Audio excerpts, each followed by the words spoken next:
जय श्री कृष्ण जी। राधे राधे। आप सबको मेरा ढेर सारा राम राम और प्यार भरा नमस्कार। आज मैं आपको अनंत चतुर्दशी व्रत कथा सुना रही हूँ। भाद्रपद मास के शुक्ल पक्ष की चतुर्दशी को अनंत चतुर्दशी के नाम से जाना जाता है। इस दिन भगवान अनंत की पूजा की जाती है और नमक रहित व्रत रखा जाता है। इसमें उदय व्यापिनी तिथि ली जाती है। पूर्णिमा का समायोग होने से इसका फल और ज्यादा बढ़ जाता है। पूजा के अनंतर परिवारजनों के साथ इस व्रत की कथा सुननी चाहिए। तो अब हम अनंत चतुर्दशी व्रत कथा शुरू करते हैं। इस अनंत चतुर्दशी कथा को आप बड़े प्रेम, श्रद्धा और आदर भाव से सुनिए। बोलिए श्री विष्णु भगवान की जय, श्री अनंत भगवान की जय। प्राचीन काल में सुमंतु नाम के एक विशिष्ट गोत्रीय मुनि थे। उनकी पुत्री का नाम शीला था। पुत्री अत्यंत गुणवान व सुशील थी। सुमंतु ने उसका विवाह कौंडिन्य मुनि के साथ कर दिया था। शीला ने भाद्रपद मास के शुक्ल पक्ष की चतुर्दशी को अनंत भगवान का व्रत किया और अनंत सूत्र को अपनी भुजा पर बांध लिया। भगवान अनंत की कृपा से शीला और कौंडिन्य के घर में सभी प्रकार की सुख समृद्धि आ गई तथा उनका जीवन सुखमय हो गया। दुर्भाग्यवश एक दिन कौंडिन्य मुनि ने क्रोध में आकर शीला के हाथ में बंधा अनंत सूत्र तोड़कर आग में फेंक दिया। इससे उनकी सब धन संपत्ति नष्ट हो गई और वहां पर वृक्षों, लताओं, जीव जंतुओं आदि सबसे अनंत भगवान का पता पूछते रहे। दया निधान अनंत भगवान ने ब्राह्मण के रूप में कौंडिन्य मुनि को दर्शन दिया और उनसे अनंत व्रत करने को कहा। शीला और कौंडिन्य मुनि दोनों ने अनंत व्रत को किया और पुनः वह सुख समृद्धि पूर्वक रहने लगे। जब धर्मराज युधिष्ठिर अपने भाइयों एवं द्रौपदी के साथ वनवास में अनेक कष्ट सह रहे थे, उस समय भगवान श्री कृष्ण ने उन्हें कष्ट से छुड़वाने के लिए अनंत व्रत करने का उपदेश दिया था तथा जिसने इस व्रत का अनादर किया था उसे भी बताया था, जिसमें अनंत भगवान के विश्व रूप 14 ग्रंथि वाली प्रतीक रूप सूत्र के तिरस्कार का परिणाम भी है। कौंडिन्य मुनि अपनी पत्नी की बाहु में बंधे हुए उस अनंत सूत्र को क्रोधवश तोड़कर फेंक देते हैं, जिससे वे दुर्गति को प्राप्त हुए थे। बात यह थी कि कौंडिन्य मुनि सुमंतु मुनि की कन्या शीला से विवाह करके उसके साथ अपने घर लौट रहे थे। उस समय रास्ते में ही नदी के किनारे स्त्रियों को अनंत का व्रत करते हुए देखकर शीला ने भी अनंत व्रत किया और अपनी बाहु में अनंत सूत्र को बांध लिया, जिसके प्रभाव से थोड़े ही दिनों में उनका घर धन धान्य से परिपूर्ण हो गया। एक दिन कौंडिन्य मुनि की दृष्टि अपनी भार्या की बाहों में बंधे हुए सूत्र पर पड़ी, जिसे देखकर मुनि ने अपनी स्त्री से कहा कि क्या तुमने मुझे वश में करने के लिए यह सूत्र बांधा है? तब देवी शीला ने कहा, नहीं भगवन, यह तो अनंत भगवान का सूत्र है। किंतु ऐश्वर्य के मद में क्रुद्ध होकर कौंडिन्य मुनि ने उसे तोड़कर आग में फेंक दिया।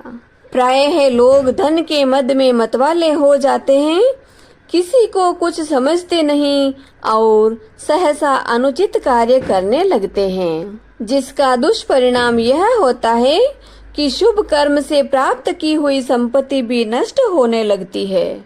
कौंडिन्य मुनि की भी यही स्थिति हुई, जिसके कारण वे दीनहीन होकर पत्नी से परामर्श कर अपने दोषों का मार्जन करने के लिए अनंत भगवान से क्षमा मांगने हेतु घर छोड़कर वन में चले गए।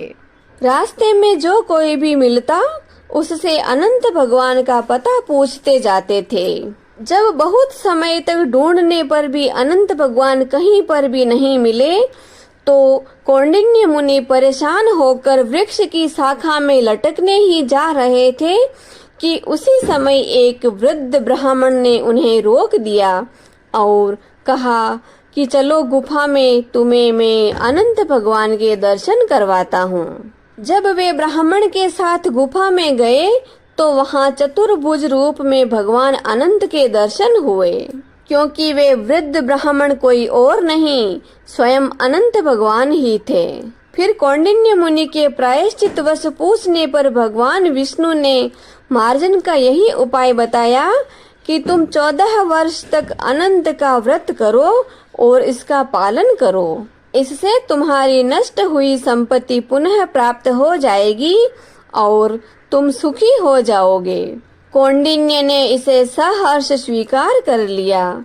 भगवान ने पुनः कहा कि जीव पूर्व जन्म के दुष्कर्म का फल भोगता है, जिसके कारण उसे अपने अनंत रूप आत्मा का साक्षात्कार नहीं होता है। जब काम, क्रोध, लोभ आदि सब दोषों से पिंड छूटता है, तभी मनुष्य का मन निर्मल होकर अपने आप को प्रभु के लिए समर्पित करता है। तब भगवान का दर्शन होता है। अन्यथा पूर्व जन्म के अनेक कुत्सित संस्कारों के कारण वह इधर उधर दौड़ता और भटकता रहता है, कभी उसका मन शांत नहीं होता। कौंडिन्य के साथ भी यही हुआ था।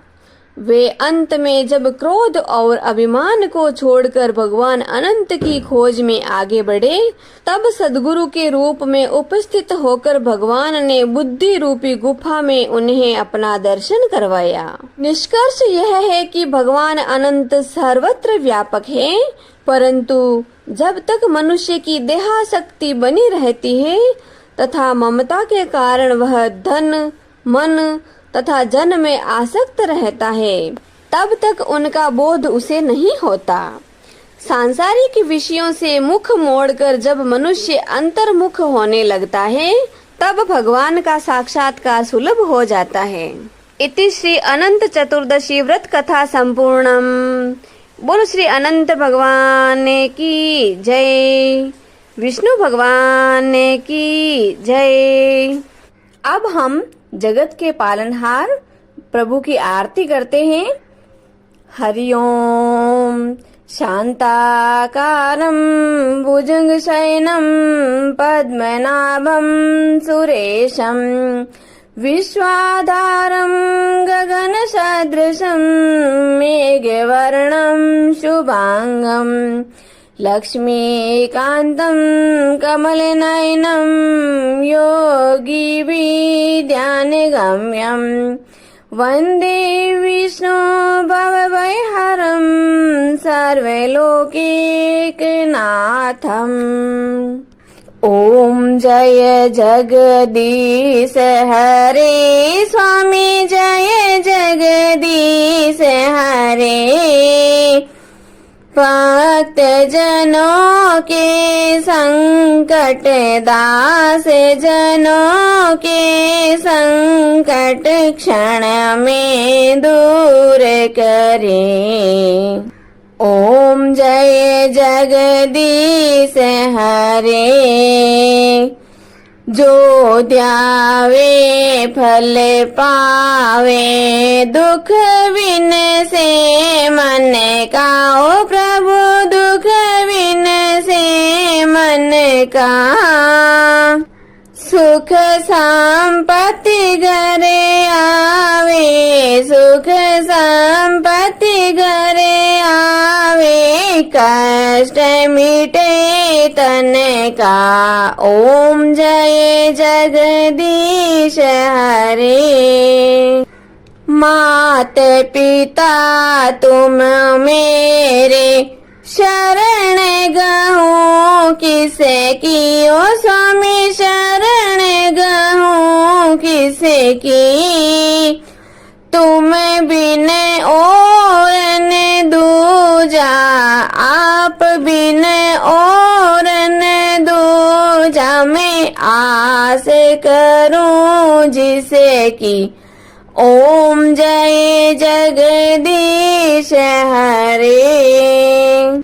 तुम पूर्ण परमात्मा, तुम अंतर्यामी।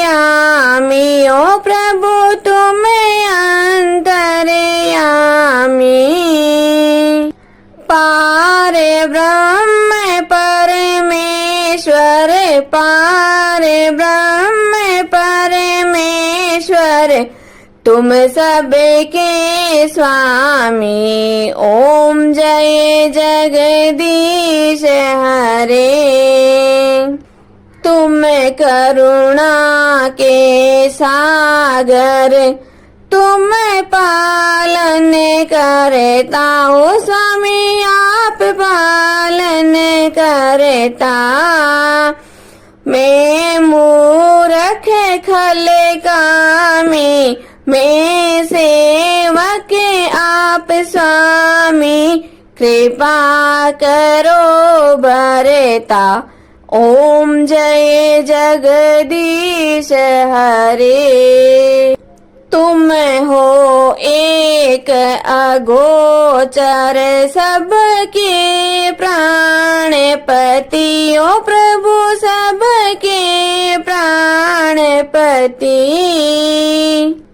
किस विध मिलो दयामय, किस विध मिलो कृपामय, आपको मैं कुमति। ओम जय जगदीश हरे।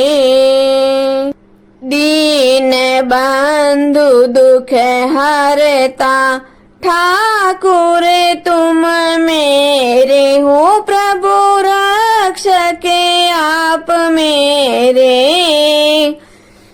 करुणा हाथ बढ़ाओ, श्रद्धा प्रेम बढ़ाओ, द्वार पड़ा तेरे।